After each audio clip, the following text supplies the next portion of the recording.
విశాఖలో గొడ్డలి పార్టీ శివ రాజకీయాలు. మంత్రి కొండపల్లి శ్రీనివాస్ మీడియా సమావేశం. అందరికీ నమస్కారాలు.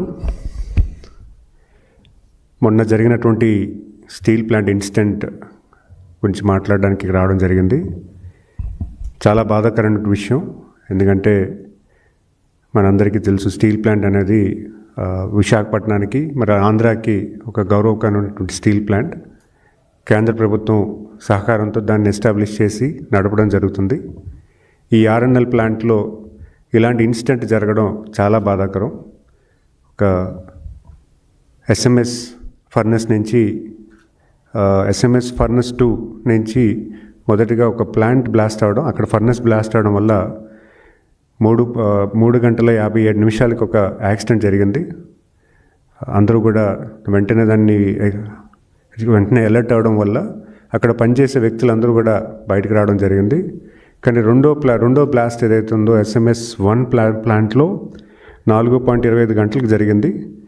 ఈ ప్లాంట్లో ఉన్నటువంటి 8 మంది ఎంప్లాయీస్ ఎవరైతే అక్కడ పనిచేస్తున్నారో వాళ్ళు తప్పించుకోలేని పరిస్థితుల్లో ఉండడం వల్ల వాళ్ళు ఆ యాక్సిడెంట్లో మనం కోల్పోవడం జరిగింది. చాలా బాధాకరం. ఎందుకంటే ఇన్సిడెంట్లో ఇంకొక 6 మంది కూడా గాయపడ్డారు. గాయపడినటువంటి వ్యక్తులు కూడా వెంటనే హాస్పిటల్కి పంపించడం జరిగింది. హాస్పిటల్లో ట్రీట్మెంట్ ఇవ్వడం జరుగుతుంది. కానీ ఈరోజు మార్నింగ్ కూడా దురదృష్టం, ఒక వ్యక్తి కూడా మనం కోల్పోవడం జరిగింది. అయితే ప్రధానంగా ఇక్కడ ఇలాంటి యాక్సిడెంట్స్ జరగడం చాలా బాధాకరం. ఎందుకంటే సేఫ్టీ నార్మ్స్ ఎన్ని క్రియేట్ చేసినా, ఎంత మానిటర్ చేసినా ఇండస్ట్రియల్ ఇకోసిస్టంలో ఇలా యాక్సిడెంట్లు ఆడడం అనేది ఖచ్చితంగా మనం ఇప్పుడు కూడా భవిష్యత్ కాలంలో ఒక అలర్ట్ సిస్టమ్ అనేది పెట్టుకోవాల్సిన పరిస్థితి ఉంటుంది. కానీ ఇలాంటి ఇన్సిడెంట్ అనేది జరగడం చాలా బాధాకరం. ఎందుకంటే తన ఉపాధి కోసం అని చెప్పి ప్లాంట్లోకి వచ్చి పనిచేసి అటు బ్లూ కాలర్ కానీ వైట్ కాలర్ కానీ ఇంజనీర్స్ కానీ ఒక ప్రొడక్షన్ యాక్టివిటీ చేస్తున్నప్పుడు, వాళ్ళు వృత్తిరీత్యా పని చేస్తున్నప్పుడు ఈ రకమైనటువంటి యాక్సిడెంట్ జరగడం ఖచ్చితంగా ఆ కుటుంబాన్ని వెనక్కి తీసినటువంటి పరిస్థితి ఉంటుంది.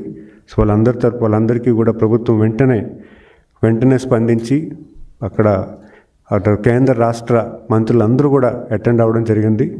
వెంటనే అక్కడ కేంద్ర మంత్రులు కూడా రావడం జరిగింది. కుమారస్వామి గారు కానీ, సంబంధించిన శాఖ మంత్రివర్యులు, అలాగే మన రామ్మోహన్ రెడ్డి గారు, అలాగే శ్రీనివాస్ వర్మ గారు, మినిస్టర్ ఆఫ్ స్టేట్ అఫైర్స్, ఆయన కూడా వెంటనే వెళ్ళి సంఘటనా స్థలాన్ని పర్యవేక్షించి అసలు భవిష్యత్తులో ఎలాంటి యాక్సిడెంట్ జరగకుండా ఎందుకు జరిగింది, ఎలా జరిగిందని పూర్తిగా విశ్లేషణ చేస్తూ, మరి అలాగే ఉన్నటువంటి యాక్సిడెంట్లో ఎవరైతే కోల్పోయారో వాళ్ళ కుటుంబాలను కలిసి వాళ్ళకి ధైర్యం నింపే ప్రయత్నం కూడా చేయడం జరిగింది.